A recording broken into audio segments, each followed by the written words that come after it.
Okay. Yeah, the recording. Okay. Awesome. Cool.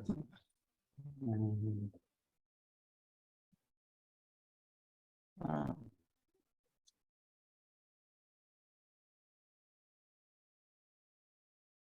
yeah. Okay. Hello, everyone, and thanks for coming so early to my thesis defense. Um, my the topic of my thesis.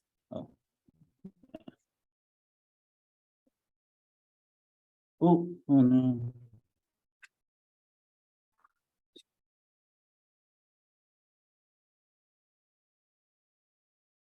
Okay. Is it still sharing the right screen? Yeah. Okay. Yeah, the topic of my thesis. Oh, I don't know. I'm getting. Oh. Yeah, I think so. Okay. Yeah. Anyways, the topic of my thesis is the estimation and control of visitation distributions for reinforcement learning. In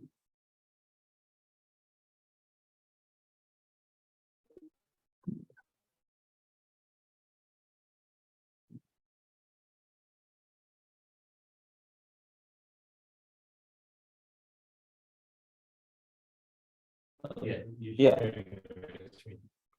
Yeah, in reinforcement learning, we have an agent interacting with an environment. At any time t, the agent observes the state S sub t of the environment and takes an action, A sub t. This action causes the environment to transition to a new state, S sub t plus 1, and emit a reward. The agent takes these actions according to its policy, which is the mapping from states to distributions over actions. And the objective of the agent in this problem is to maximize its return, its expected return, which is the discounted sum of rewards. Reinforcement learning has been used to great success to train agents that can beat professional players in board games such as backgammon and Go, as well as train agents that can play video games such as Atari and Gran Turismo at a superhuman level. But there are still some challenges before we can apply reinforcement learning to any problem of interest. Reinforcement learning still requires prohibitively large amounts of data before we can to train these agents. And we still require expert practitioners to design the problem carefully such that the RL agent is set up for success. One of the reasons why we have this difficulty is in the classical setup of the reinforcement learning problem. The data that the agent uses to train its policy is dependent, comes from the agent's previous interactions with this environment.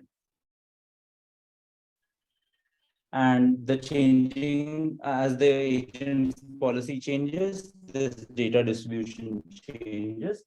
And the changing data distribution makes learning slow and unstable. In my thesis, I will be looking at how whether estimating and controlling parts of this data distribution that the agent is inducing can help us improve RL algorithms. Specifically, the question of my thesis is how can methods for estimating and controlling an agent's visitation distribution be beneficially incorporated into RL algorithms. To do so, I look at three particular kinds of distributions. The policy transition visitation and state visitation distributions. And on this slide, I briefly define these distributions. The policy, like I mentioned before, is a mapping from states to distributions over actions. The state visitation distribution is the likelihood of seeing a particular state, and it's defined as the sum of discounted probabilities of seeing that state at any time t in the future, and normalized to make sure that this is a probability distribution. And the transition visitation distribution is just the state visitation distribution multiplied by the agent's policy and the environment's transition function. In my thesis, I looked at a variety of sequential decision-making tasks in order to answer my broader thesis question. And these contributions on this slide are basically a result of this investigation. They are colored by the particular kind of distribution that I will be looking into. And through this investigation, I'm trying to show that estimating and controlling the visitation distributions is broadly beneficial for reinforcement learning.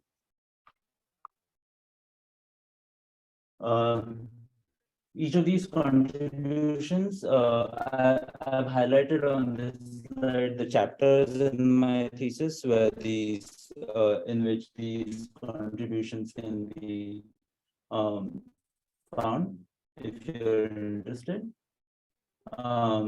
The first three contributions were completed at the time of my proposal, and I will only be touching on them briefly.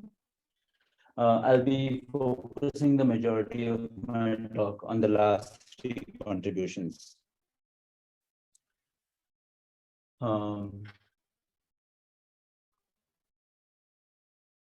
all of these contributions are part of work that has been published at peer-reviewed conferences. Over on this slide, I've just written down all the papers that they're associated with. Okay, so let's start. The first contribution looks at how estimating a distribution can be helpful for reinforcement learning. And to quantify it, I'm going to be looking at how estimating the empirical policy distribution can help us with overcoming sampling bias or sampling error. A quick overview of this particular contribution. In this piece of work, I looked at the batch temporal difference learning algorithm, and I came up with an approach which I'm calling policy sampling error corrected TD or PSEC TD. And what I do here is that I estimate the maximum likelihood policy that would have generated the given batch of data, and use the policy correction, policy evaluation techniques to correct for the off policiness between the true policy, the true behavior policy, and this estimated empirical policy to eliminate the sampling error. And then as part of my analysis, I show that the fixed point that PSEC TD converges to is more desirable than the fixed point that this batch TD converges to, and specifically that it eliminates sampling error in the policy. So I'll just show one set of results over here in the interest of time. This is a 4x4 grid world, and we're evaluating the equiprobable policy. The agent starts in the state labeled 0, and the episode terminates when the agent reaches the state labeled 15. And the results bear out that PSEC TD gets lower error with respect to the true value function compared to TD0. On the x-axis, we have the number of episodes in the batch, and on the y-axis, the mean squared value error with compared to the true value as calculated by dynamic programming. And with more and more data, PSEC TD basically gets lower error than TD0. And after a point, once it's seen all the state action pairs in this particular grid world, the error basically drops down to 0. As you can see by the log scale on the y-axis. During during the proposal, a question came up about how PSEC TD would work if the data batch was made up of episodes that came from multiple different policies.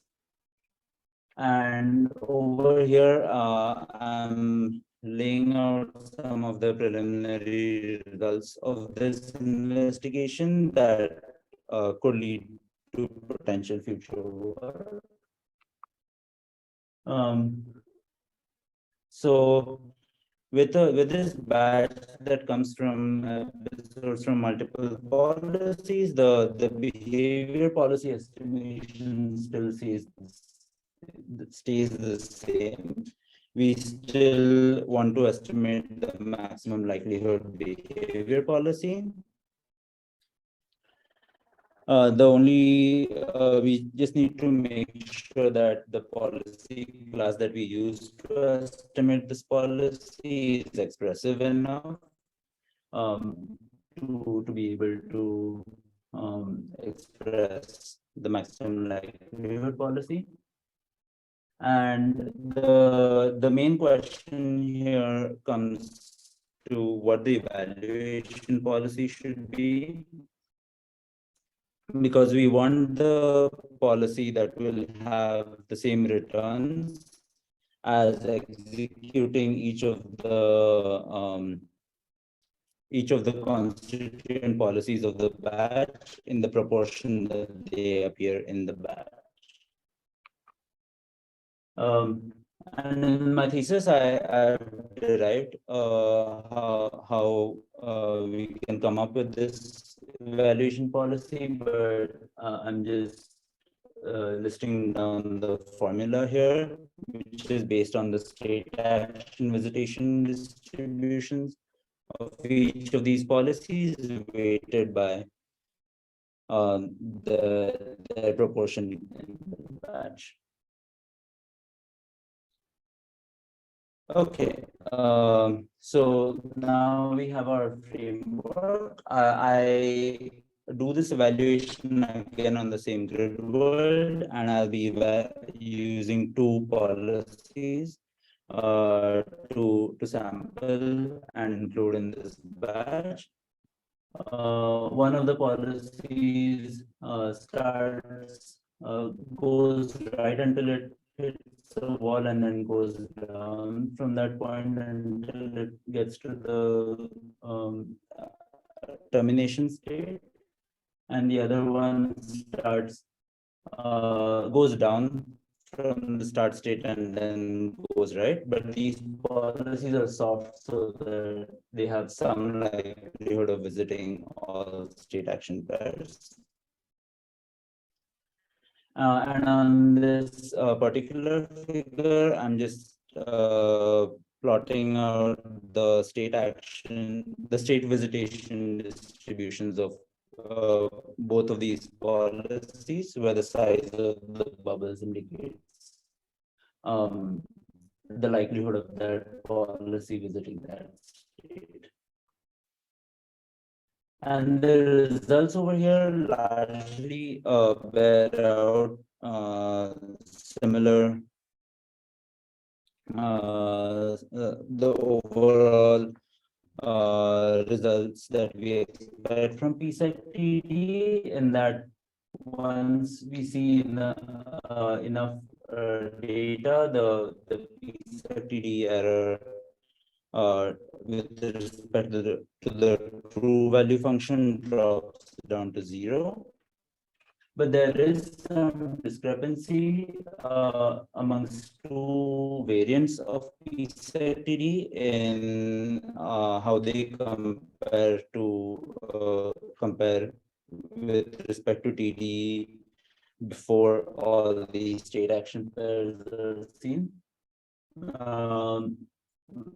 And one of these variants basically acts as expected. With more data, PSEC-TD error improves upon TD.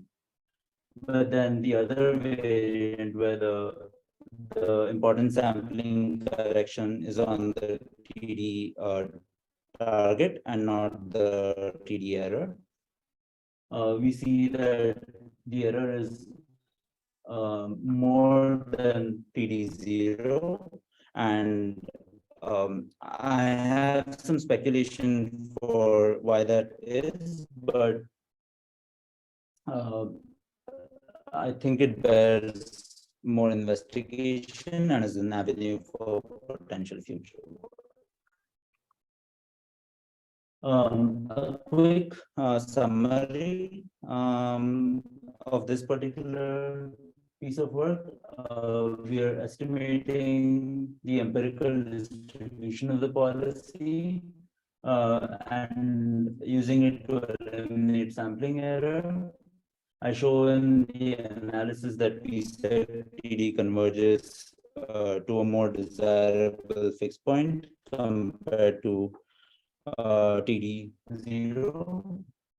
And then my experiments in the first part of the talk show that PSEC-TD eliminates the sampling error as expected. But these follow-up experiments show that there is some potential for future work. Okay, now I'll turn to how controlling distributions that the agent induces can help us help us to improve reinforcement learning algorithms. And specifically, I looked at whether viewing a problem through the transition visitation distribution that an agent has induced can give us a fresh perspective. Specifically, I look at the center-real problem or the transfer learning with dynamics mismatch problem. And in this setting, I look at this problem through the transition visitations that are induced. And this perspective allows me to see that a particular way to solve, a particular way to do this transfer learning with dynamics mismatch, which is by grounding the source environment or the simulator using an action transformation function called the grounded action transformation GAT, is equivalent to imitation from observations. And with this insight, we can come up with an adversarial distribution matching algorithm, which I call GARRET, generative adversarial reinforced action transformation, to train the action transformation function to minimize the distribution mismatch in the transitions instead of using myopic techniques to just reduce the one-step transition error. And I've gone through this piece of contribution in my proposal in details. I'll just skip over the technical details here, but I can go over them later if needed questions. I'll just go over one piece of the results on the Minitor domain, where we're transferring from between two simulators. One is a low fidelity simulator and another one is the high fidelity simulator. The high fidelity simulator was engineered specifically so that training on the simulator can transfer to the real robot with minimal negative transfer. And on the right in the results, I'm comparing GARRET with GAT and two other black box transfer learning techniques to transfer from one environment to the other. I've capped the performance of the policy trained in the simulator and then transfer to the real world to 0, and then the policy trained directly in the target environment or the real world to 1, and then all the methods are mapped in between. And as you can see, GARRET with just 1,000 transitions from the target environment is able to learn a policy that is very effective at transferring to the target environment.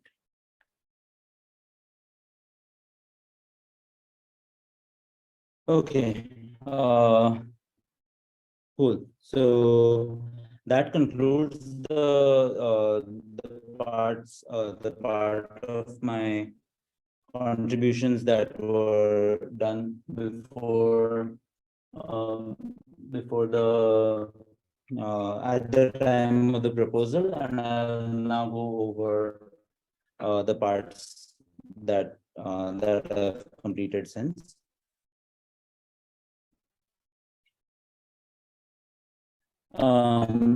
The previous work looked at showed that there are some problems that we can fundamentally see as distribution matching problems in reinforcement learning. In this piece of work, I'm going to be looking at whether an RL problem in and of itself can be seen through the lens of controlling some distribution. And I look at goal conditioned RL to answer this question, and I look at the corresponding distribution that can help us see if we have solved this task, which is the state visitation distributions. To build some context here, goal conditioned RL, it is a multitask reinforcement learning problem where the agent needs to reach a particular goal that is given to it at the beginning of the episode.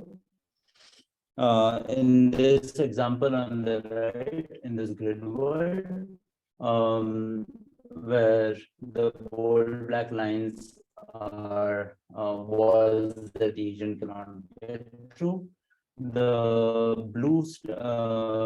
state with the blue circle is the state that the agent starts at, and the state with the red circle is the goal state that the agent needs to reach. So how do we, and another point to note here is that the reward function is sparse in the setting that I'm looking at. So the agent gets a positive reward for reaching the goal and a reward of 0 everywhere else. So how do we look at this problem through the lens of controlling one of the state visitation distribution? We can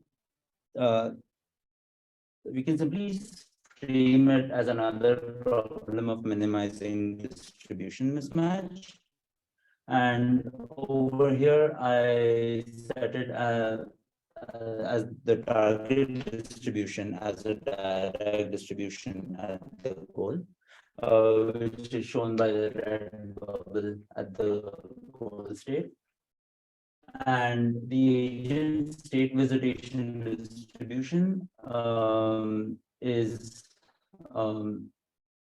visualized here as the blue bubbles, with the size of the bubbles indicating the likelihood of visiting that particular state. And the way I'm trying to solve this problem is to try and minimize the distribution mismatch between the agent state visitation and this target distribution. But if the agent's policy, when it starts learning, it is not good enough to find and visit the goal, then traditionally, like more popular divergence measures that measure the mismatch between two distributions, like the KL divergence, are not informative enough to give us information about how far these two distributions are. And the reason for this is if two distributions don't share support, then the KL divergence is basically infinite. And so we don't get any informative signal. To answer this question brings us to the contributions of this piece of work. I study a particular way to measure the distance between distributions called the Wasserstein distance to minimize the distance between the agent's state visitation and this target distribution. And in order to use the Wasserstein distance, I propose the use of a time step metric in NDPs to estimate this distance. And once I have come up with this objective, I can use it as part of my algorithm called adversarial intrinsic motivation, or AIM, to learn a reward function that is then given to the agent and helps it learn effectively a policy that can reach the goal.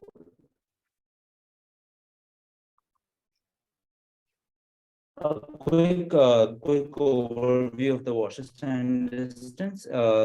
As I mentioned, it's the distance between two distributions, and specifically, it's trying to answer the question of how much work it would take to convert one distribution, say the orange distribution on the left, into another distribution, which is our target distribution, which is the blue distribution on the right.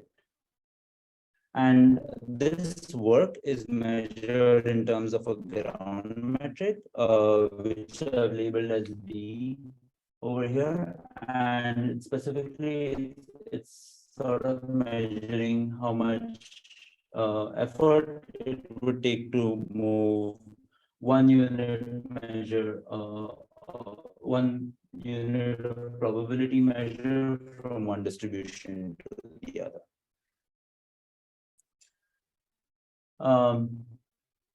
And so one other piece of information here is that the way the Wasserstein distance is calculated is by finding the coupling or the joint distribution between these two distributions that leads to the least amount of work necessary to move one to the other.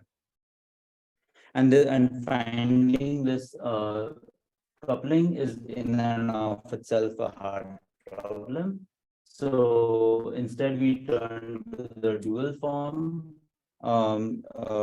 which we can use if we are estimating the Wasserstein one distance, a particular variant of the Wasserstein distance.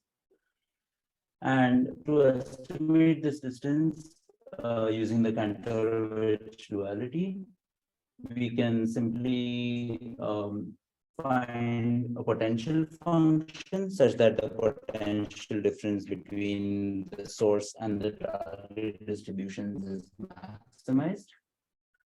With the caveat that this potential function needs to be smooth or Lipschitz with respect to the ground metric of interest. A quick sort of detour to discuss why the ground metric itself is important, I turn back to the grid world that I showed earlier. And in this grid world, I'm using two ground metrics. One is the L1 distance or the Manhattan distance from the goal. And then the other one is a dynamics based distance, which is basically um, the least number of steps in the grid world needed to reach the goal. And as we can see, when we are using the L1 distance, this metric basically ignores the fact that the agent cannot walk through the walls, and so it greatly underestimates the amount of work that might be needed to move a distribution that was, say, some mostly focused near the start state towards the goal state. Whereas the dynamics based distance is a much better um, a much better estimate of how much work this might take.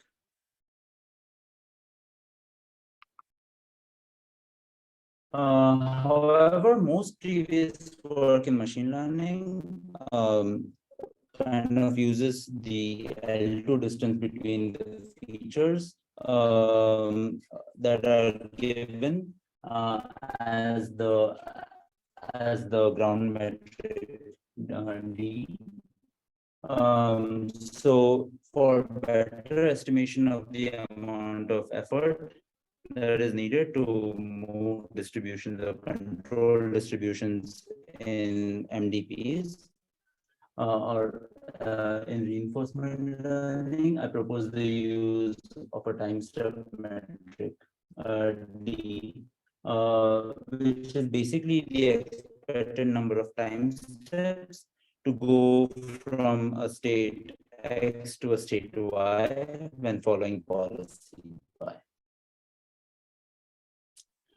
And if we are using this ground metric, time step metric, then the Lipschitz continuity or the smoothness of the potential function can be enforced by making sure that the potential difference across expected transitions is less than our Lipschitz constant. And in practice, what I do is I enforce it by using samples from the environment. So now we have all the tools necessary to come up to introduce my algorithm, which is adversarial intrinsic motivation. To learn this potential function, I take samples from the target distribution rho sub G and the agent state visitation distribution labeled here as rho sub theta. And then I train the potential function to maximize the potential difference while maintaining smoothness across the transitions in the environment. And once I've learned this potential function, I use that to come up with a reward that is then presented to the agent, and the agent can learn using whatever reinforcement learning algorithm it finds like of interest. As the agent's policy changes, its data distribution will change, and so this process continues until the distance between the two distributions is minimized.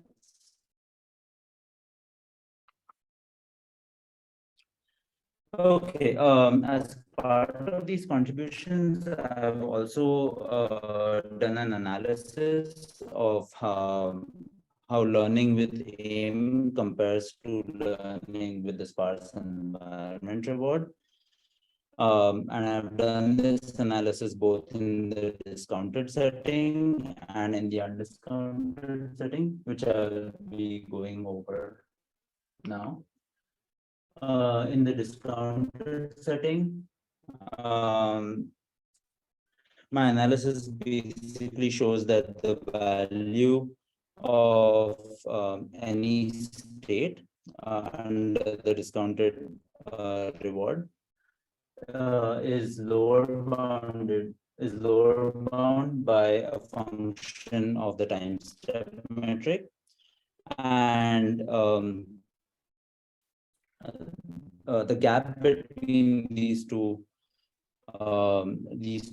values, the value function at any state and this function of the reward, disappears only when the variance of the number of time steps needed to go from that state to the goal it drops down to 0.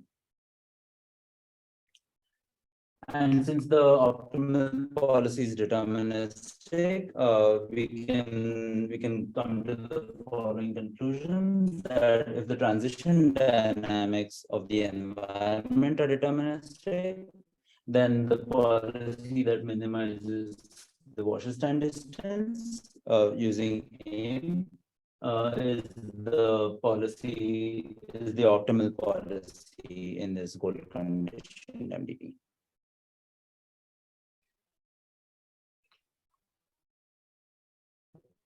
The next piece of the next piece of analysis is in the undiscounted setting, and for this analysis, I shift the reward function so that it's 0 after reaching the goal state, but then a negative for all other states that the agent visits. And I also assume, for the sake of the analysis, that the agent is able to reach the goal state in a finite number of steps. And with these assumptions, what I can show is that for the states that the agent visits, the potential difference between the potential at the state and the potential at the goal is equal to the value function of that state under policy by.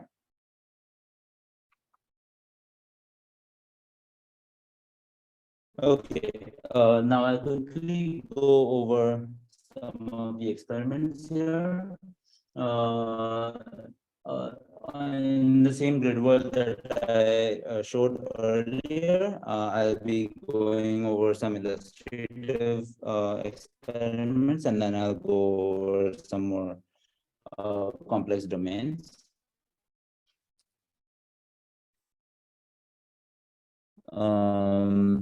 Sorry. Yeah.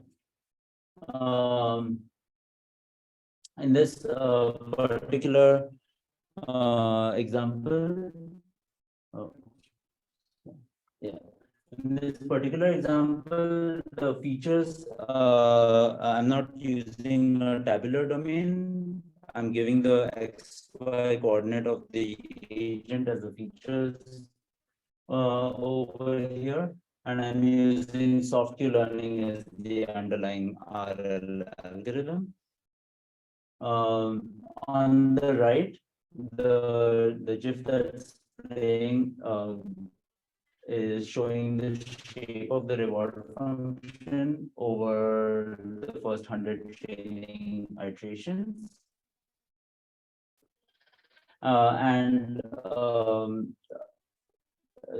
What this is showing is as training progresses, the agent is the reward function basically is shaping and guiding the agent towards the goal from its start state. And so if you see the part of the state space towards the left, from where the agent starts, it's guiding the agent to the goal, but the part of the state space on the right, which the agent is less likely to visit after it learns the good policy, is not learning any like informative signal. And the result is over. The result is on this slide. An agent learning with AIM is able to pretty efficiently learn an effective policy to get to the goal. Whereas when using just soft Q learning with the sparse environment reward, the agent is able to explore the outer room pretty well, but doesn't explore the inner room effectively enough that it finds the goal and is able to learn to get to it with via reinforcement learning. The second set of experiments that I do here are on the fetch environment. This is a Mujoko domain with continuous states and actions. And there are 4 tasks that I evaluate on over here. I augment AIM and all the baselines that I'm going to be comparing to with handset experience in the setting. And as the underlying RL algorithm, I use TD3, which is a popular algorithm in continuous action spaces.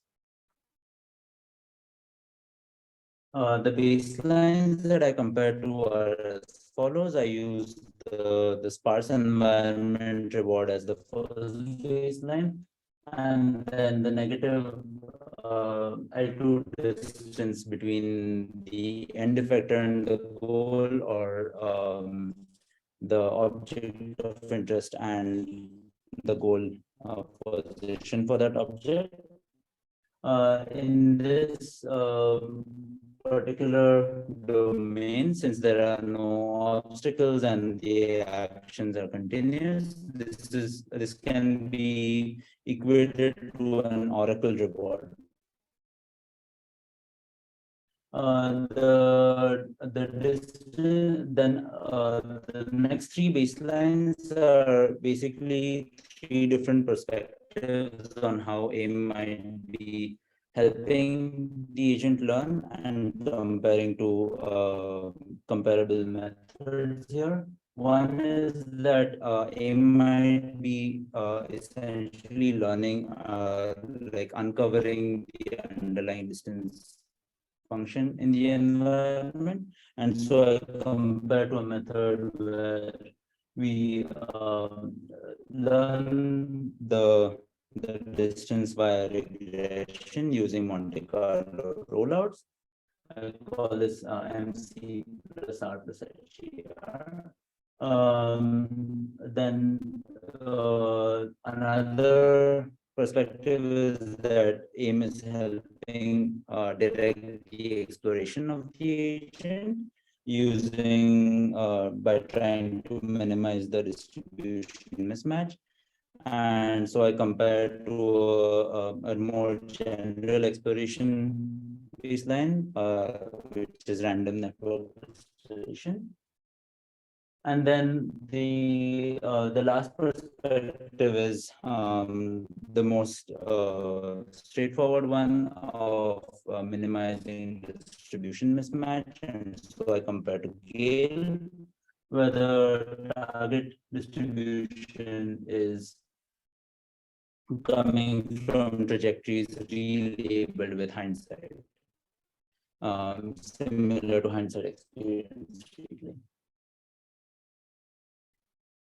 So first, I'm going to be showing the results on these four domains on the two baselines with the sparse reward and the oracle reward. And as can be seen on the reach and the slide task, the difference in the performance is not too much.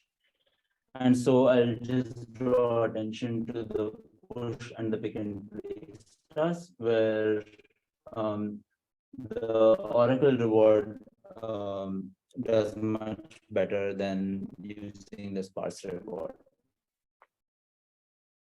Now, if we add in all the other baselines, we can see that none of the baselines outperform the sparse reward in this setting. But when we add in aim, we see that aim pretty quickly starts learning and is able to perform almost as well as the oracle reward function, which means that it can basically figure out how to guide the agent in this setting fairly quickly. To summarize, in these contributions, I consider the goal conditioned RL problem through the perspective of distribution mismatch minimization, which I then show that requires the use of some other metric that is not an divergence, and so I turn the Wasserstein distance. To estimate the Wasserstein distance, I come up with a novel regularization technique to estimate this distance, and then that leads to my algorithm aim. As part of the analysis, I have compared to learning with aim as compared to learning with the sparse reward in goal condition RL, and my experimental validation shows that aim works effectively. Okay, so far I have I've been kind of discussing the way looking at these distribution perspectives can help with all the previous RL algorithms that already exist. In this next piece of contribution, I will be looking at multi-agent coordination and showing that controlling the distribution, the state visitation distribution that an agent induces is an effective strategy for coordination in multi-agent RL. Multi-agent RL or MARL is a setting where we have multiple agents acting in an environment. All of these agents observe the state of the environment, and their actions in aggregate cause the state to transition to a new the environment to transition to a new state. I also look at the fully cooperative setting. So the environment gives the same rewards to all the agents. And so the agents are all trying to accomplish the same task, and they're incentivized to cooperate. My contribution here is to show that distribution matching is basically a novel way to present a coordination signal to agents that are learning to cooperate in this small setting when they're learning in a completely decentralized manner. So when agents are learning in a decentralized manner, that is that they are updating their policies individually and simultaneously at the same time. And then the changing policies can destabilize learning and lead to divergence and basically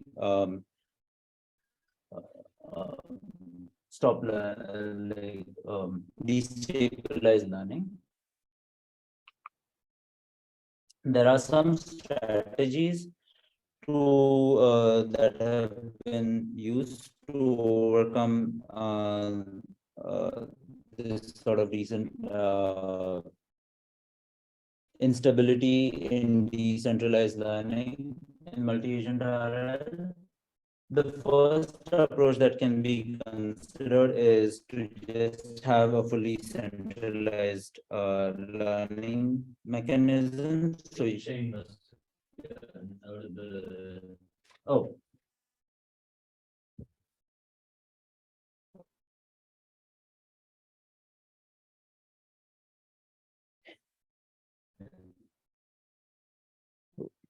Yeah.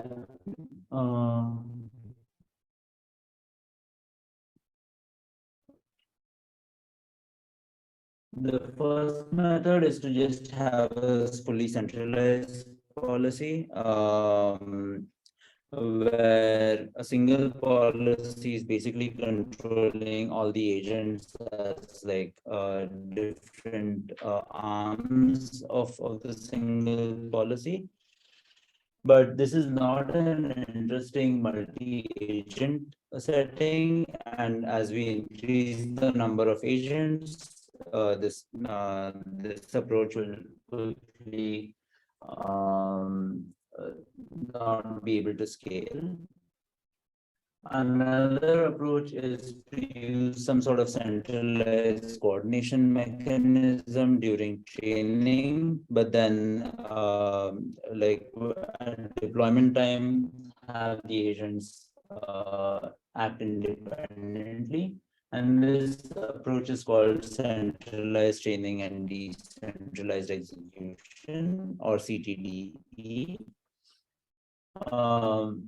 On the example on the right, like one way to accomplish this is to have a centralized critic when training using active critic methods or other techniques like this.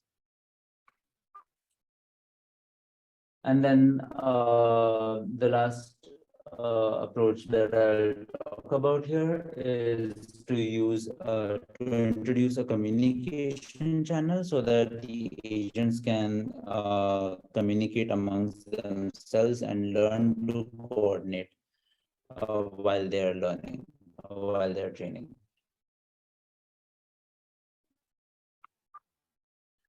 Instead, in the approach that I present here called DM squared, which is decentralized malware distribution matching, I present the idea that agents can learn to coordinate by independently trying to match a target distribution.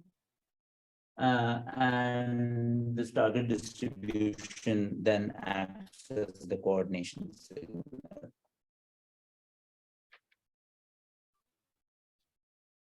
The particular target distribution that I study and which is shown to be effective in this piece of work is demonstrations that come from coordinated experts. So a team of experts that knows how to do the task.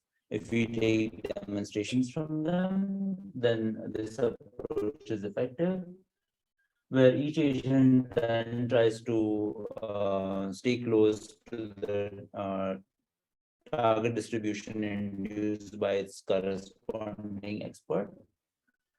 And then this reward for distribution matching is combined with the task reward using a linear combination, which allows the agent to try and accomplish the task while it's also coordinating. As part of the analysis, I show that each agent maximizing its distribution matching reward will lead to the agents converging to the joint expert policy. And if these expert policies are optimal with respect to the tasks of interest, then this joint expert policy pi sub E is a Nash equilibrium for rewards that are a linear combination of the task reward and the distribution matching reward.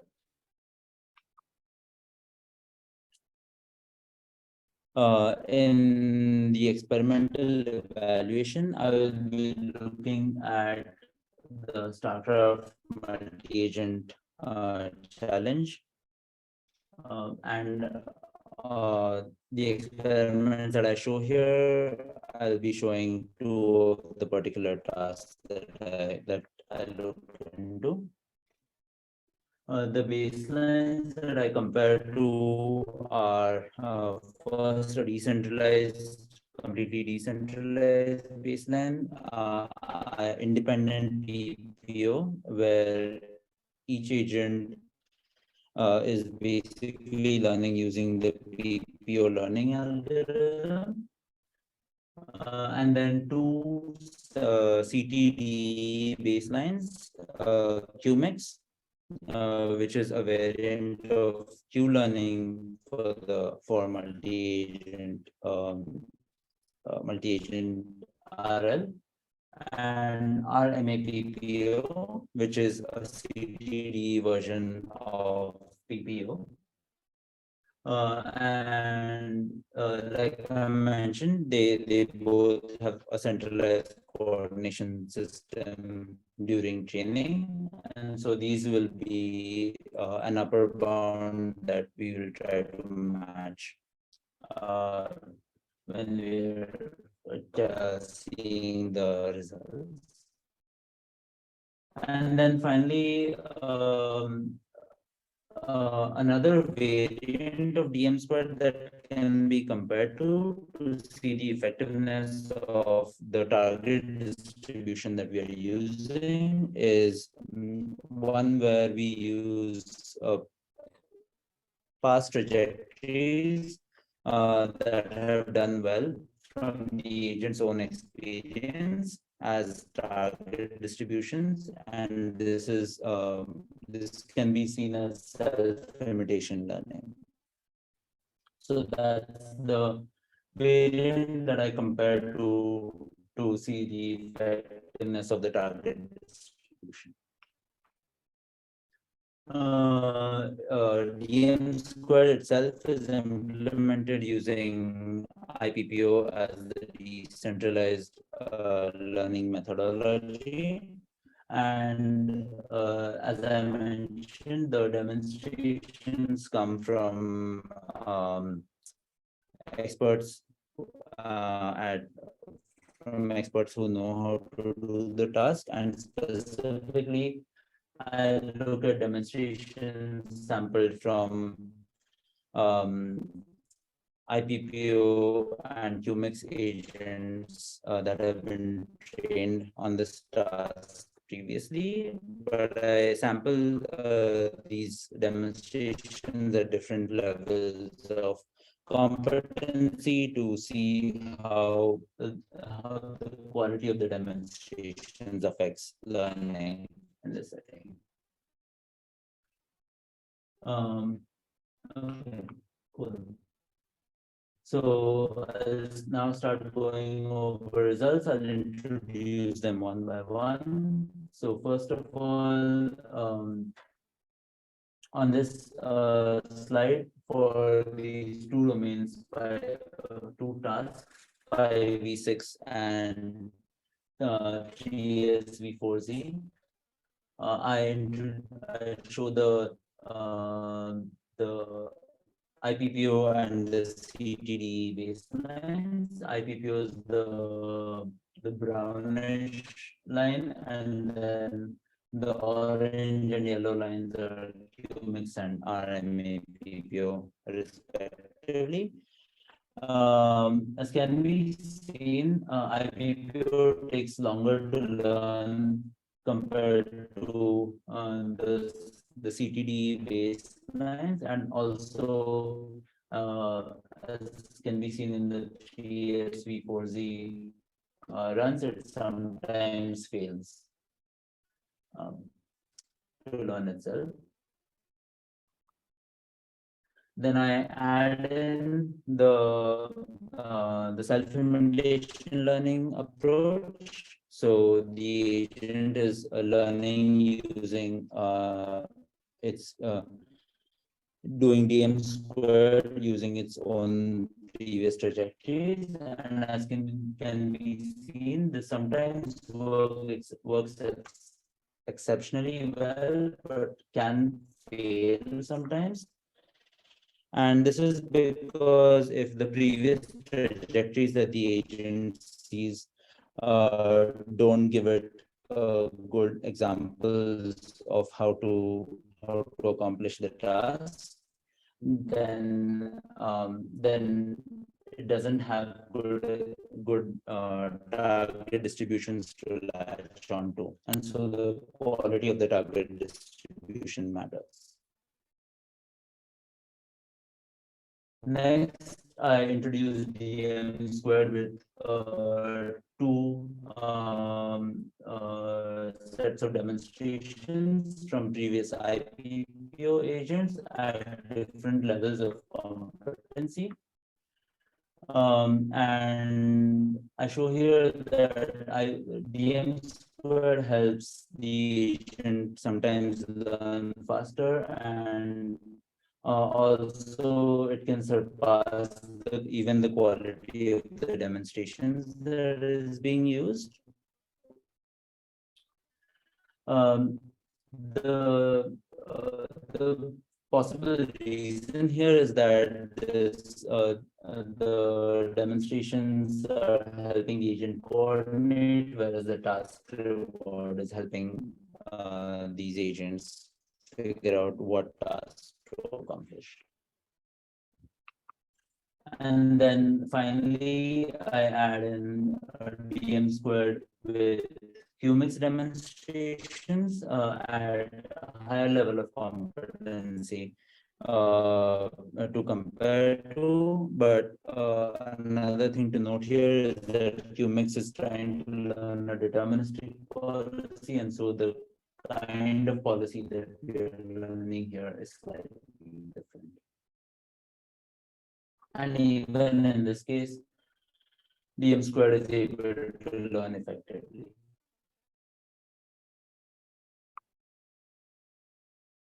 To summarize this piece of work, I show that controlling the state visitation distribution of individual agents can be a viable strategy for multi-agent coordination. And this is the first piece of work in this sort of direction. It could lead to more follow-up. And then in experiments, I show that it can speed up learning for tasks and improve upon the performance of the target demonstrations themselves. Cool. So through my contributions, I've tried to show that looking at the different sequential decision-making tasks through the distributions that are induced is a viable method to come up with to sort of come up with improved techniques for reinforcement learning. These sort of these contributions have opened up some new avenues for future work, and I will briefly go over them now. First, I'll just go back to the first contribution that I went over, and the fact that when we're trying to eliminate policy sampling error in PSEC-DET, where the batch is made up of episodes from multiple different policies, we see a sort of inconsistent behavior with the two variants of PSEC. And this could be a potential avenue for future work to identify what is happening here. So that's one potential piece of future work. In terms of long-term ways that the estimation of distributions can be used in reinforcement learning, one approach is to consider different ways to estimate these distributions and possible new techniques that might come through that. One of the ways that I'm speculating might be useful is to combine approaches in distributional RL, which tries to estimate the distribution of returns, with successor features which tries to estimate the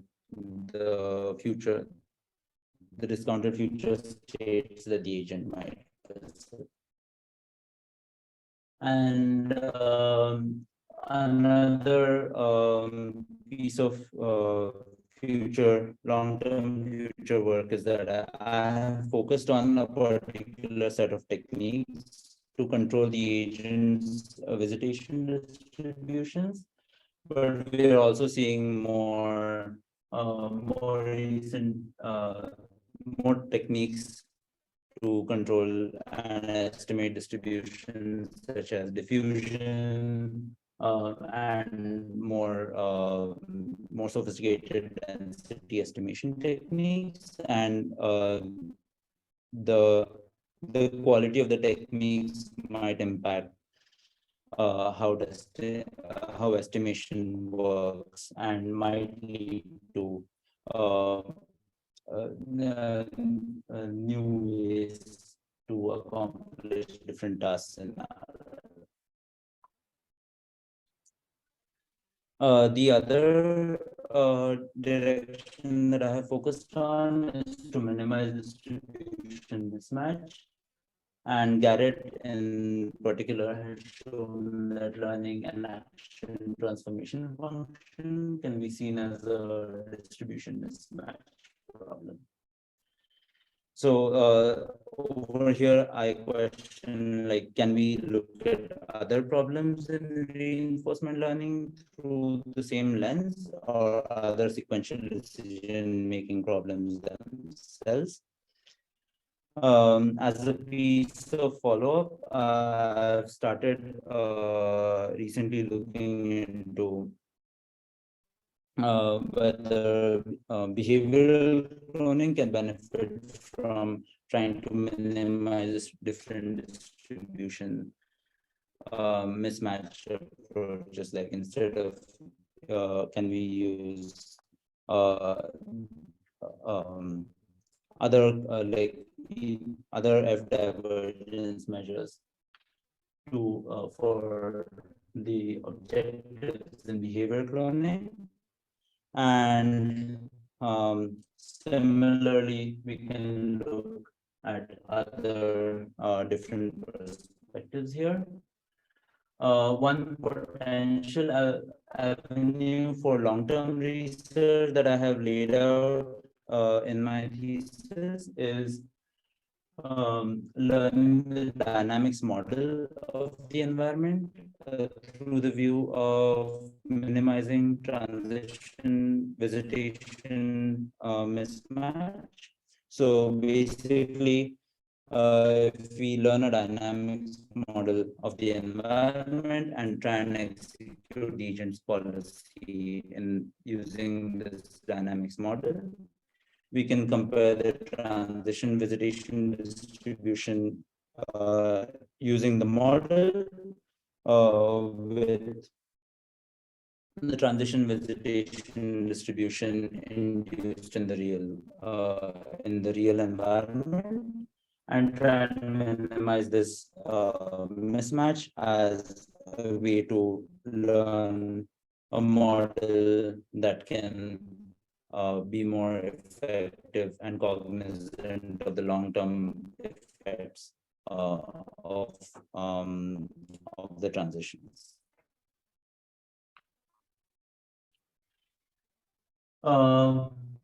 Then AIM itself has two potential ways that we can extend the ideas that I have sort of worked on there. One is to use the Wasserstein distance estimation that that I have come up with in new and novel ways, and the other is to consider other RL problems through the perspective of controlling visitation distributions.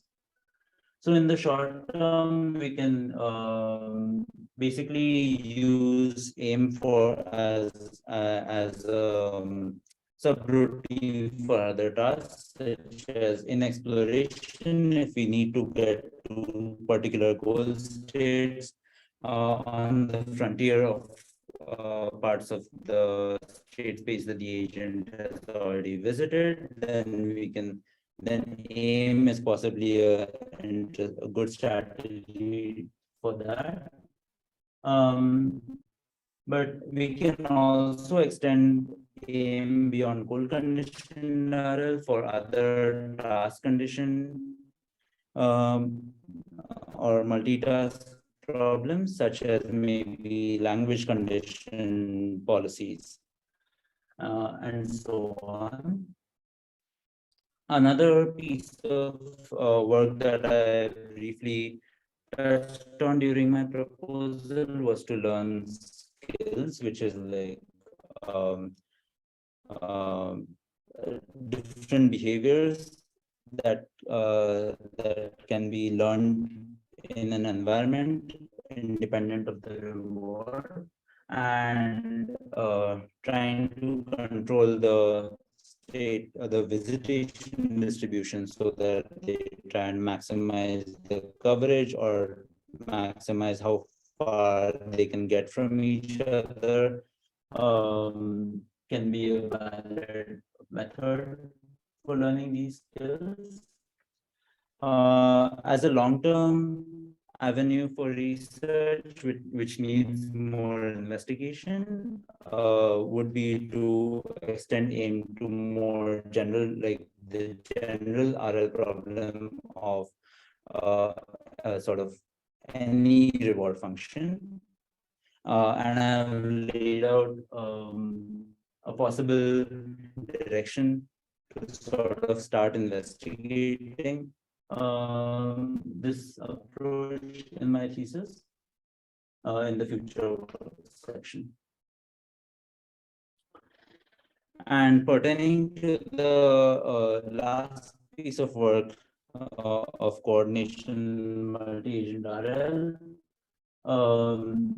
DM squared has sort of has opened up doors for coordination using the distribution matching approach, and potentially better coordination techniques or better ways to control this distribution.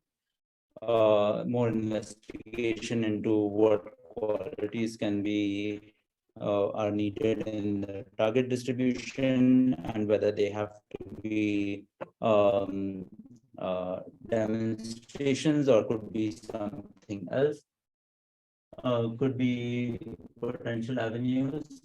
And then another a speculative and long-term piece of work, future work here could be to sort of bootstrap from less number of agents, from learning the policies for lower number of agents to then bootstrapping to higher number of agents to sort of deal with the economies of scale, or sorry, the problem of more agents could be an interesting direction.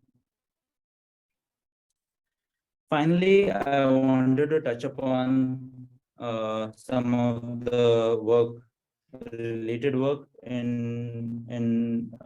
that relates to the work that I've done in my thesis really quickly. In my thesis, I've used approaches to control distributions that are inspired by generative adversarial networks.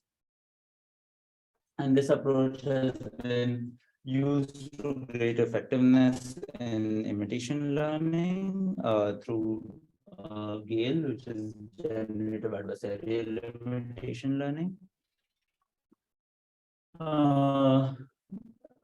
In off-policy evaluation, comparing the relative likelihood of the behavior and evaluation policies has been a bedrock technique in off-policy evaluation, but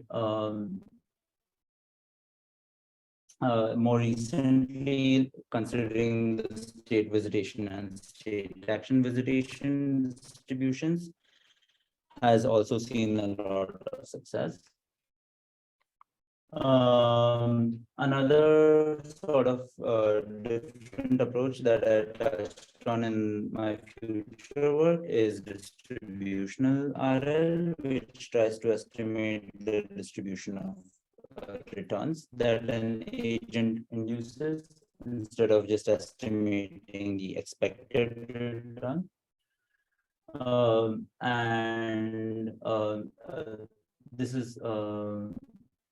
This view has been especially useful when learning with deep neural network function approximators. And finally, controlling the agent's distribution to try and match a uniform state or state action visitation distribution has been an interesting strategy for exploration. With that, I'll sort of like wrap up and show that I've been able to answer my thesis question to show that a variety of problems can benefit from estimating and controlling the distributions that an agent induces. And this has led to various insights for and implications for future work. And I would like to end by thanking all the wonderful collaborators that I've had the chance to work with during my time here at UT. And also everyone who's been part of LAR, and especially the standard platform league RoboCup, because every summer I've had the chance to work on the robots, and it's not part of my thesis. I wish it was, but I've had a great time working on these robots. Cool. And thank you. Right.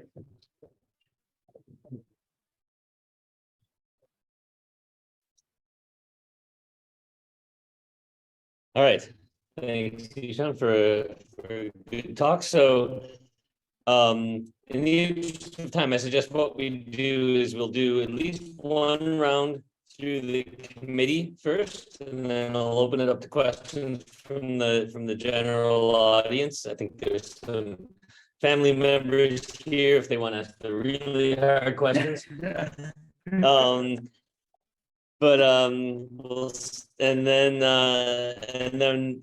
committee members, there's no need to hold anything back for a closed session, but if there's anything you want to keep back for a closed session, we'll give that opportunity before going into discussion phase. So usually, as courtesy, we start with the outside member. So Mark, if you want to go first, he has an ask to unmute thing there. I don't know if you have to unmute him. Oh, no. Wait, I think there's. Oh, no, okay, he can probably talk. Oh, okay. You can hear me, right? Oh, yeah. Go Oh, ahead. man. Oh, if anybody was trying to ask questions during the talk and No, I just steamrolled. it's okay. I mean, nobody raised their hand. Okay. I was watching. Don't worry. Mark, Okay. go ahead. All right. Ishan, thanks for the great talk. I have to admit, this was a delightful proposal to read and a delightful talk to watch. So, I'm going to ask some hard questions, but congratulations in advance of the hard questions. So, yeah, I just really thought there was a lot of very thoughtful ideas in here and a nice mastery of reinforcement learning theory. So let me just come back on a few points. I'm curious to hear, especially on the earlier projects, I'm sure your thinking has evolved. So I suppose you've dropped the slides now. This, Oh, yeah. I was hoping, can you bring back the slides? It'll be easier for me to ask questions. Actually, give me just a minute. I'm gonna try, like, I dropped them because I wasn't able to share, Okay. like, have the slides and the display on the same thing. So, If they're on the back screen at the back, then that's also okay. At least. no, it's okay. I'll just share this. Yeah. Oops. All right, perfect. Do you want to go to slide 24 to start?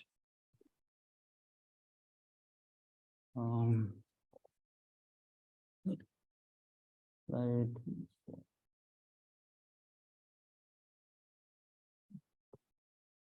Yeah.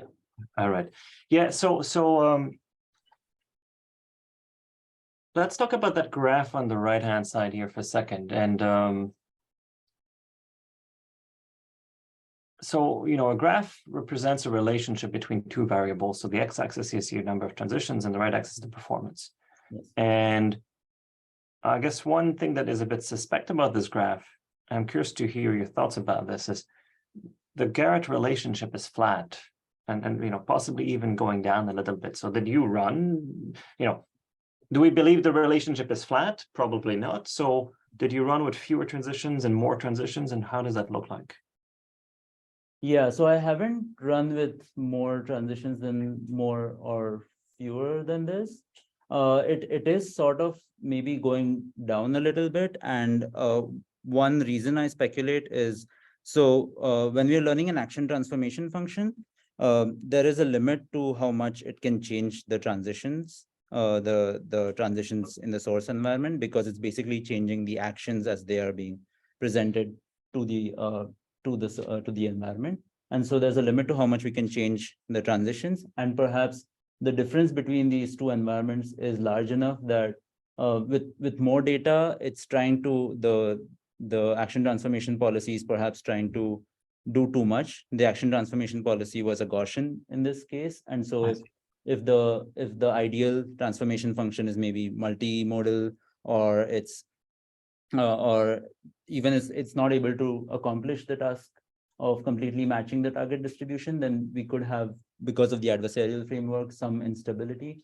And perhaps that is why with more data, it's getting sort of like the performance is maybe going down. But I haven't actually run experiments with less and more data to evaluate if these trends extend. Okay. Maybe related to this project, I had another question, which was, and this is maybe overarching to the whole theory part of the thesis. Obviously, in RL, we like to do our math with tabular notation. This is very comfortable for us. Yes. And this is especially true, of course, when you're doing things like importance sampling. Now, how, after spending a whole PhD on this, do you think that approach is still an effective way forward? Do we start in I appreciate this might be a controversial question, but should we do tabular math when we do RL theory? Oh man. So Maybe that, yeah, go on. No. I won't say I'm like I don't really think I'm the most proficient at theory, so I don't know how much weight my opinion will carry here, but I do think we need to branch out a little bit, especially like viewing these like distributional methods. I think there's a lot of more juice that we can get out of viewing these problems through a distributional method, trying to compare in a more general way. But I don't think I can speculate on what like other ways we can look at it right now. I see. Yeah, I think I agree with you. By the way, I've spent a little bit of time on continuous state and continuous space. This are continuous state and continuous time. Yeah. Math. But the problem is it gets quite hairy. Oh, it's gone. Yeah. I was just gonna say continuous time is such an interesting setting. I tried looking into that a little bit early on in my PhD, but it quickly sort of became, like you said, too hairy, and I went into a safer direction. Well, actually, so on that note, if you want to go to slide 26, then yeah, I wanted to, I really like this idea of distribution matching, because in some sense it's giving you that extra degree of freedom where, the closer your distribution is to the target, then the better. There's a sense that this is creating a bit of a, one analogy might be this is a bit of a slack variable, and now you're optimizing that slack variable. But I'm curious to hear your thoughts about this. Like, under what assumptions does it make sense to think about matching distributions instead of, say, alternative approaches? Yeah. So one interesting thought I had going into this problem was one of the reasons reinforcement learning can be seen as a hard problem is that we just want to maximize the reward, and there's no clear target in mind. Whereas other problems, we want to minimize the loss, and so it's sort of like, okay, we can try and go down to zero, or an equivalent thing. Whereas, so trying to view this through like trying to minimize distribution mismatch, there is an idealized sort of target that we are trying to get to, but then we want to, like you said, like give a slack variable so that, okay, we want to try and minimize the mismatch, but obviously the dynamics of the environment might not allow us to completely minimize it. And so can we find out a way to get as close as possible? I don't know if that like is getting at what you were asking, but It does. I mean, I think it answers more than actually than I was looking for. So this is great. On that note, and if you go to slide 30, there, I only realized this as I was watching your talk. I didn't pick it up in the proposal, but I wonder if there's a bit of double dipping going on here with the distance metric and the use of a successor distribution. So help me out here because there's a few layers of things going on. So you're trying to do distribution mismatch. yes. And the distributions you're looking at are successor distributions essentially. Right. Sure. Yeah. And now you define a distance metric, which is again sort of based in terms of distances or in time, sorry, like so Yes. your distribution is over time and then your distance is over time. So is there a double dipping effect that's going on, do you think? So the distribution itself is sort of it's independent of time. Like the successor distribution is sort of at every state looking at what the future states might be, right? Whereas what I'm looking at the overall distribution of the policy itself, and it's sort of time independent in that sense. Yeah, so sorry, let me try again. So we could imagine just using the metric. Yes. And your metric already reflects how close or far apart in time two states are, I mean, by definition. Yes. Now, in some sense, the successor representation lifts your base metric to be temporally extended, right? Like what happens in the future as I roll forward. Yeah. So why combine? I appreciate this is a very ambiguous question here, but like why do we have these two sort of time-dependent processes that can't we just have one time-dependent process that we could look at? Yeah. That would be, yeah. I'm not sure if I have an answer. I do agree that it is a little yeah, the fact that we are using this like time dependent metric is and using this distribution which kind of like is looking across over time for how the distribution is doing is a bit of a, I won't say it's an issue. There might be like some like you said double dipping going on. And I think it's like mostly maybe it's for this particular problem, for this goal condition task, that it ends up working. And if you try and go to more general problems, we might run into some issues. But I feel like it ended up being like a fairly elegant solution where the agent sort of the time step metric was discovered as the agent was interacting with the environment. And so it was basically the other perspective that I kind of like felt was interesting to look at is that the agent state visitation is sort of what states it can get to, whereas the time step metric is an estimate of based on the agent's current knowledge of how far the goal is, and it can be an optimistic estimate. And so it's sort of like doing almost an A-star sort of thing where it knows how to get to certain set of states, but then beyond that, it's trying to be optimistic on how quickly it can get to other states, or particularly the goal state. Right.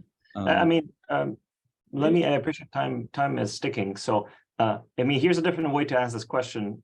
Mark, let me maybe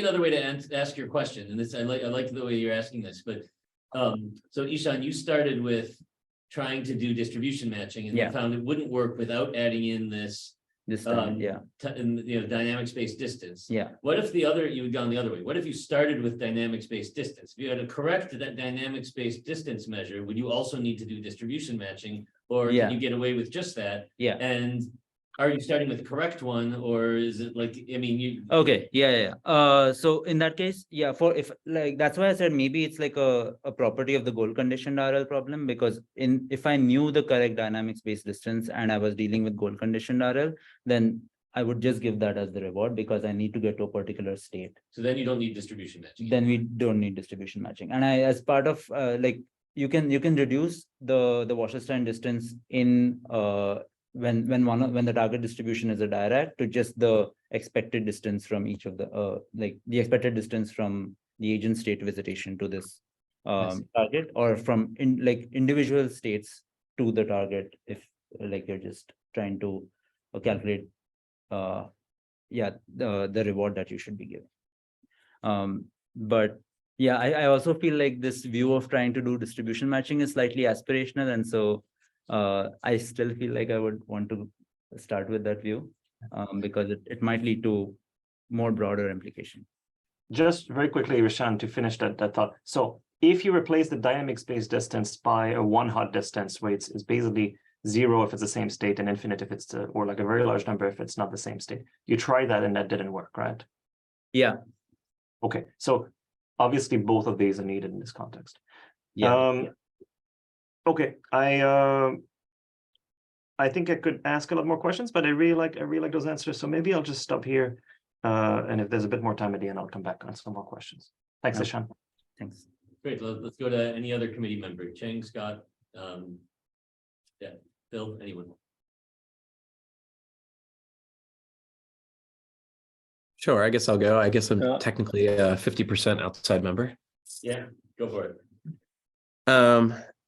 Okay, so I guess first just a high level question. So, people mean lots of different things when they say intrinsic motivation. And, one of the things that I sort of, think about when I think about intrinsic motivation is sort of not so much necessarily just exploring to meet some particular goal, but also setting your own goals, also doing lifelong learning and learning things that are going to apply to many tasks, or mastery, or learning things that are going to be useful in the future. So I just wanted to get a sense from you if you think these techniques are also sort of useful for intrinsic motivation in that sense as well, and sort of how they might apply. I think you kind of touched on this like in your future work a little bit, but I just wanted to hear a bit more specifically. Yeah. I agree that I feel like intrinsic motivation is more broad than exploration, and it could be related to, like, the way I've seen intrinsic motivation is like additional rewards that the agent comes up with, either to assist or replace the environment reward. Like in this case, I have replaced the environment reward and used the aim rewards to sort of but I've tried to show that they're aligned enough that we are accomplishing similar tasks. And then going to the other question you had, like, can we use it for some of the other ways that intrinsic motivation is generally used? I definitely hope so. Like, for example, the skills based work, I started working on it a little bit, but I think it needs a little more clarity and like a more concrete direction to move into. And the other thing I would say is for lifelong learning and those sort of approaches, perhaps this like aspirational view of trying to come up with a target distribution and getting close to that could be extended in some sense when we're going to multitask in continual or lifelong learning settings. And yeah, I haven't touched on that too much, so I don't know exactly. Like I can't say it's a bit speculative right now, so I won't be able to say anything concrete. But I feel like this view of trying to match distributions could be useful for that problem as well. Great, thanks. So something else, and I feel like we definitely discussed this years ago, and I think I've just forgotten, but can you say anything sort of explicitly about the relationship between this work, if you're sort of trying to distribution match to like a uniform distribution, and like pseudo count work, like what Mark has done? Yeah, I'm just curious if there's any like even informal sort of relationship there that you can identify? Yeah, I mean, some of the sort of the exploration related work that I touched on is trying to do that. They're not using the Wasserstein distance. They're just trying to minimize like some sort of F divergence to a uniform target distribution. I think the comparison with the pseudo count work is that in that piece of work, it's sort of trying to look at the states that are visited and then try and get a uniform distribution on those. And as part of like trying to get a uniform distribution on the states that have already been visited, you end up visiting nearby, like going beyond the frontier in some sense, and so exploring enough to sort of like keep extending and eventually exploring the entire state space. And I'm sorry if I'm like misconstruing the work, Mark, but the way I'm thinking about distribution matching is that you know what the target distribution, you know what the entire state space is, and you're trying to match a uniform distribution over that space. And so it is both challenging in one sense because you sort of assume that you know what this target distribution is, and I feel like that is one of the challenges in this entire space in general. But then it's also good because then you know what you're trying to target, whereas with pseudo counts you're kind of like figuring that out as you're going. Great. Unless Mark has something he'd like to jump in with there, but okay. Yeah, just one more thing. So, and this might be something I'm just forgetting as well, but did you ever sort of take a look, or can you say anything theoretically about how much the unrealizable nature of the distributions you're matching sort of hurts things, or like what cost is being paid for that? So like, for example, like if you actually had some oracle to tell you like what the realizable distribution was that actually, ends up taking you to the goal you want. I don't know. Yeah. How much of a difference, is there? Yeah, I think we discussed this at one point. I think the example that we had was like, oh, if the goal that is given to you is like you have to reach Jupiter, but you have an agent that doesn't know how to build a rocket, what do you do? You'll just like try and go to the highest building, and like, is that enough?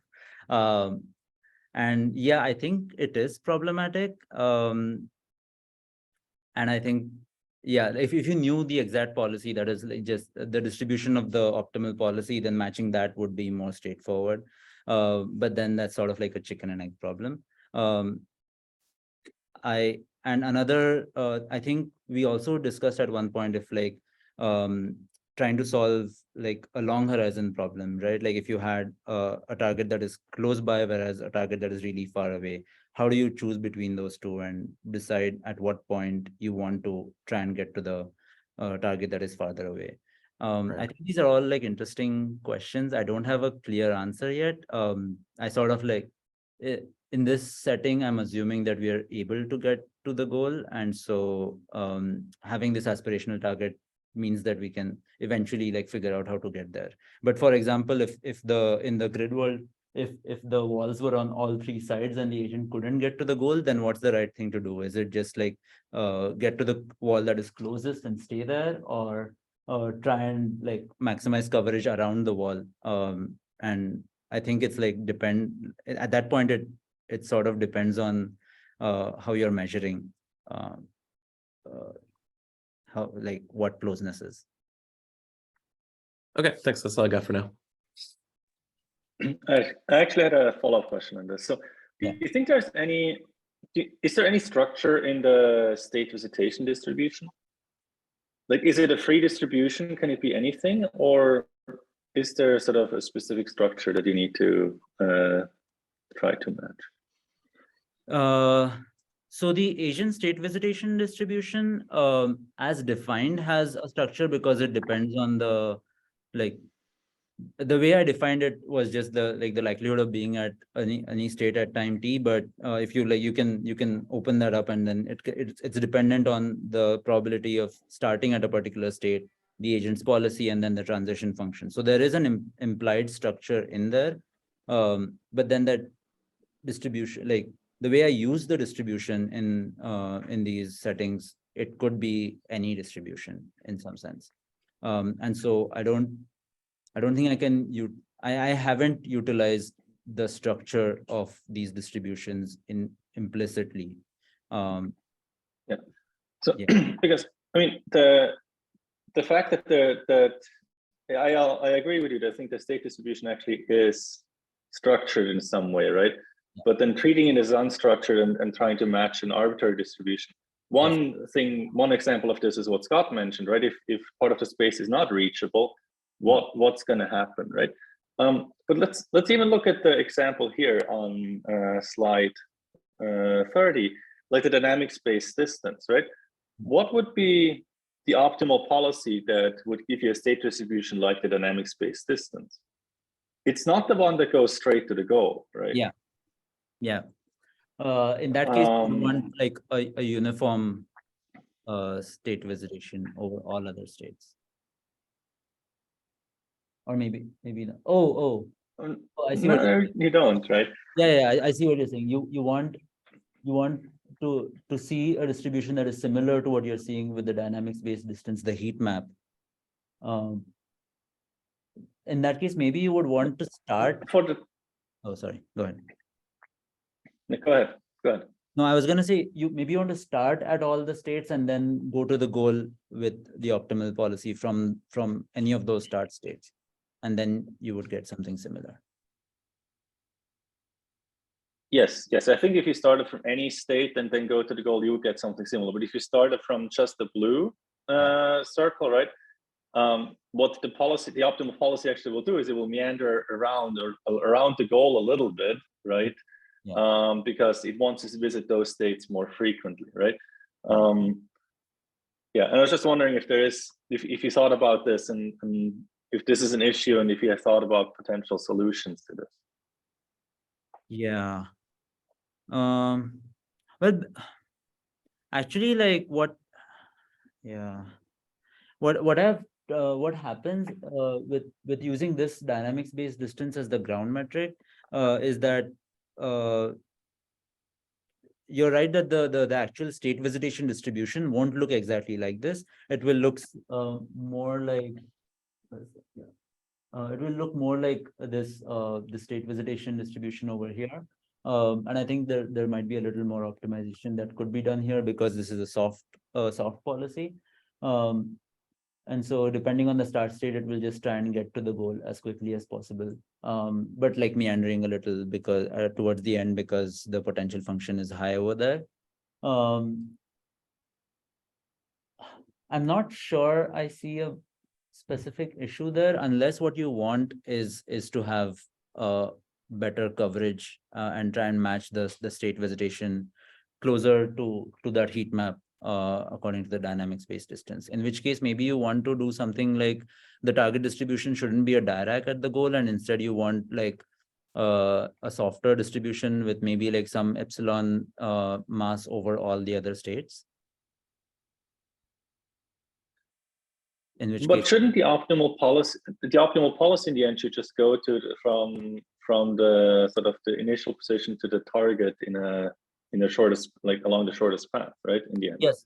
And it's not happening over here because I'm using soft Q learning, so it's learning a sort of soft policy, and maybe some function approximation thing where like near the goal it's not completely like there's some like softening happening and it's not exactly peaked at the goal. But like the reason it's not taking just the deterministic actions to get to the goal is because the policy itself is soft. And I think I can get from that if I just like reduce the temperature in soft Q learning. Okay. Nice. Okay, thank you. Then another question. So you sort of implicitly assume that the rewards are positive. At least I got the feeling of this. How would you do what would you do if the rewards are negative? Let's say you had a negative reward for reaching the target. Reaching the How would this work? Yeah, like you would get dinged for reaching the target, and anything else is perfectly fine. Oh, Right. This is out of the goal condition. yeah, this is out of the goal condition setting, and instead at the target distribution, you don't want to reach the target distribution. I guess I don't want to reach a target. Yes. Yeah, so actually I was thinking about this a little bit in the context of more general reward functions and what would happen, like how would you deal with situations where there are parts of the state space that you want to stay away from, but then parts of the state that you want to get close to? How do you like give a negative distribution? And then in that case, like it would be like a mixed objective of, so okay, just looking at parts of the state space that you want to stay away from, you can do distribution mismatch maximization instead of minimization, and then basically try and get oh, you don't want to try and get as far away as possible, I guess, but what you can do is just if you have a direct distribution that you want to stay away from, then you can just penalize it for instead of using the Wasserstein distance in that case. Maybe what you would want to do is use something like the total variation distance or something, and try and keep it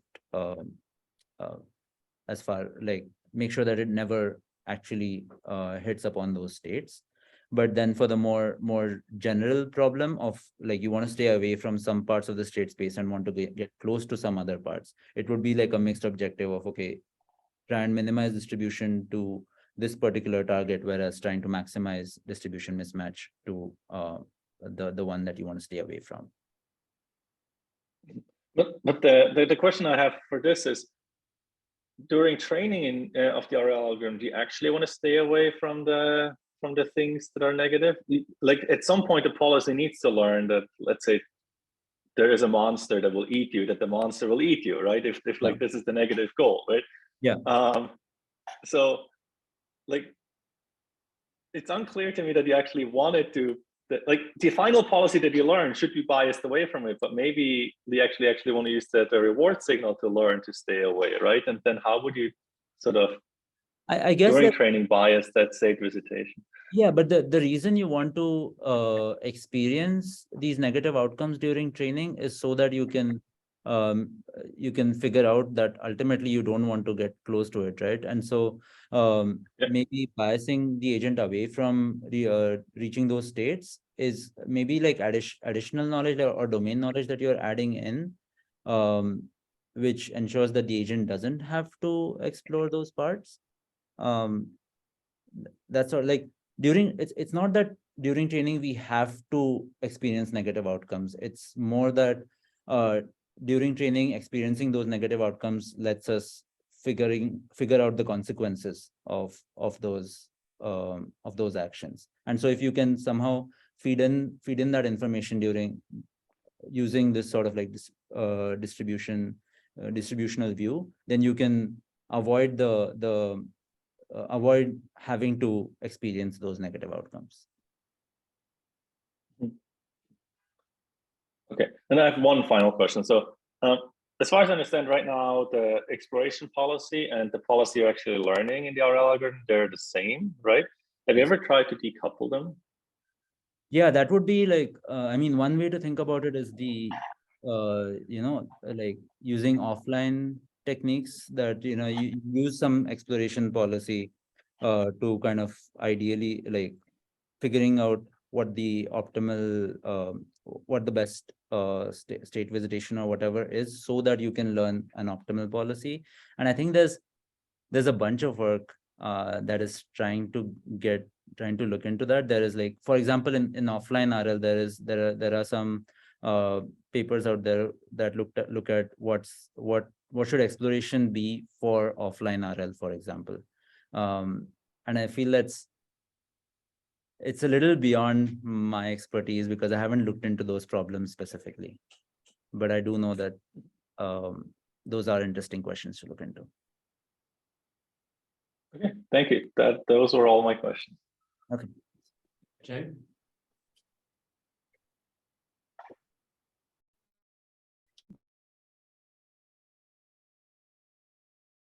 Chang's still on there. I don't know. Let's see. Yeah. Chang, can you hear us? I see him is there and unmuted, but I don't hear anything. Oh, I'm trying to see if I can. Chang, is your microphone on?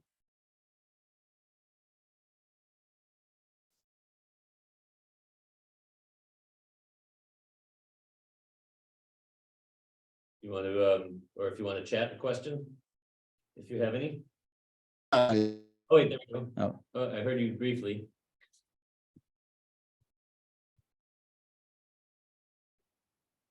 Yeah, I think your incoming sound is not working, Chang.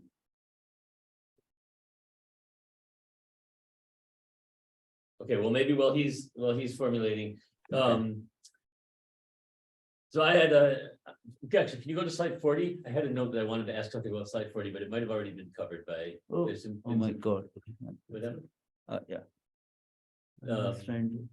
Might have been covered because there's been some good questions here. Yeah, I guess, okay.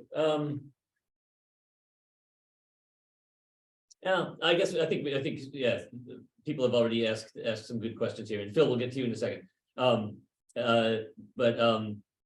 I wanted to ask, rather than digging in on some of the technical details, which we've talked about a lot over the course of your thesis, stepping back a little bit, what do you see as having been the most important or surprising insight that sort of, during the course of your thesis research? What was the biggest sort of aha moment that led to, that maybe surprised you, or that sort of got you like, sort of on the way to where you are now? And maybe and then separately, 5 to 10 years from now, what do you think will have been the most impactful thing from your thesis that people will remember the most and will have made the difference? Those might be the same thing, they might be different, but curious. Yeah. From an aha moment, I think the goal conditioned RL works sort of started off slightly differently. We were Scott, you and I started looking at, I think, long horizon problems, and I was trying out different ways to tackle it. And I think it was not a single aha moment, but more of like a series of realizations that, okay, I need to kind of simplify this problem in order to tackle it. And then, okay, I can't, these basic, can I look at it from a distributional perspective? Because I feel like I already had some of these tools, and I feel like it was a nail and I had a hammer at that point. But then because the hammer didn't work exactly as I wanted to, then it led me to explore some of these other techniques, like looking at the Wasserstein distance, and then figuring out what approaches I should be looking at. So I feel I don't think I can point to a single one, but for the goal conditioned RL, these were sort of the steps that I slowly realized, okay, this is an interesting problem to look at. Maybe I can look at it from a distributional perspective. Okay, I can't really apply these techniques in a straightforward manner. So can I figure things out? And I hope that some of these insights that I have figured out, maybe in AIM, maybe in the multi-agent RL setting, where coordination through distribution matching. Right now, it feels like a very straightforward idea where you you have expert demonstrations and you're trying to match them, but maybe there are ways to extend it where it becomes more exciting and could lead to more interesting techniques down the road. So I hope that this overall idea is more interesting and impactful down the road. And those were the particular things that I remember. Okay. Let's see, give Chang one more chance to see if he can connect. Chang, are you there? You might have to ask your questions offline afterwards. Let's go to non. I think he mentioned in a chat that he doesn't have questions. Oh, okay. I didn't see it. Oh, okay. I see it now. Good. Thanks. Okay, let's go to non-committee members. And we have a faculty member from UMass, Phil Thomas, who's on there and has worked it very closely in this area. So hi, Phil. Yeah, go ahead. Hi, yes, thanks for the talk. It was really nice to learn about some of the work you've been doing. One question, I apologize, I stepped out during part of the Q&A, so I apologize if it was already answered, but in the AIM algorithm, it appears that the RL agent is faced with a non-stationary reward function. And I'm curious your thoughts of if there are specific properties of the MDP that would cause that to be more or less of a problem.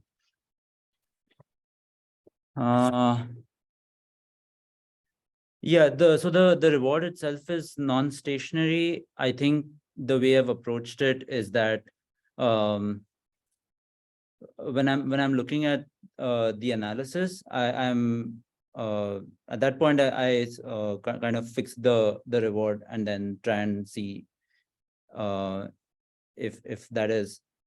learning with that reward function leads to improvement in some sense. Or yeah, I haven't looked at that explicitly, but what I do show is that when we are learning with this Chang needs to be readmitted. oh yeah so sorry so when I'm learning with AIM, one of the sort of piece of analysis that I've done is that even though the reward itself is non-stationary, the Wasserstein distance estimate is associated with the stationary reward for the goal condition task in certain ways. So for example, in the undiscounted setting, this potential difference is actually equivalent to the value for the sparse reward setting, whereas and in the discounted case, it lower bounds the actual value of these states. So even though the reward itself is non-stationary, I think it's related to the true task enough that it still leads to optimizing the true task. Thank you. Okay, any other questions from the room here or from Zoom? Non-committee members? Okay, any other questions from committee members that in the open session?